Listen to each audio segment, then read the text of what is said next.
എടി ഇത് ചുമ്മാതല്ല പറയുന്നത് കൊടുക്കാൻ പറ്റിയ കൂടും കുടുക്കൊക്കെ ആയിട്ട് എങ്ങോട്ടാ പോകുന്നേന്നല്ലേ ഒരു പൊങ്കാല ഇടാൻ പോകുന്നതാ. Yes, my Pongala Charitham starts here. ഇതെന്റെ കന്നി പൊങ്കാലയായത് കാരണം ഇതിന്റെ നടപടിക്രമങ്ങളെ കുറിച്ചൊന്നും യാതൊരു ധാരണയില്ലായിരുന്നു.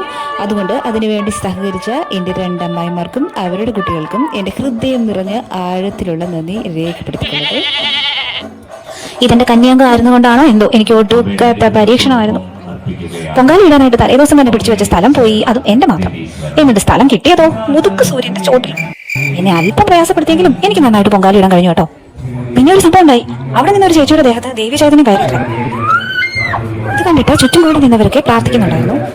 ആ സമയത്ത് എന്റെ മനസ്സിൽ ഒളിഞ്ഞു കിടന്നിരുന്ന യുക്തിവാദി ഈശ്വരവിശ്വാസിയും തമ്മിലൊരു വലിയൊരു ഫൈറ്റ് നടക്കുന്നുണ്ടായിരുന്നു. പലയിടങ്ങളിലും ദേവി കയറുന്നതാണല്ലോ ഇപ്പൊ ട്രെൻഡ്. കരിങ്കാളിയായിട്ട് പൊങ്കാല ഇടാൻ പോയ ഞാനാ ഇപ്പൊ കരിഞ്ഞ കാളിയായി പോയത്. ഞാൻ പറഞ്ഞില്ലേ ഇതെന്റെ കന്നി പൊങ്കാലയാണെന്ന്. എന്റെ തൊട്ടടുത്ത് നിന്ന് ഈ രണ്ടമ്മമാരും എന്റെ പൊങ്കാലയിലെ കൂട്ടാളികളായി. എവിടെ നിന്നോ വന്നു, അവസാനം ഇവിടെ വെച്ച് പരിചയപ്പെട്ടു. പൊങ്കാല സമർപ്പിച്ച സദ്യയുണ്ട്. സൂര്യഭഗവാൻ അങ്ങ് കടാക്ഷിച്ചും വിട്ടു. മൊത്തത്തിൽ ചാരായി. അത് നീക്കാനായിട്ടുള്ള യത്നമാണ് ഇപ്പൊ നടന്നുകൊണ്ടിരിക്കുന്നത്. ബൈ ദ വേ, ഇതോടെ തീരുമെന്ന് തോന്നുന്നില്ല. വീണ്ടും തുടരും. അതുവരേക്കും ബൈ ബൈ.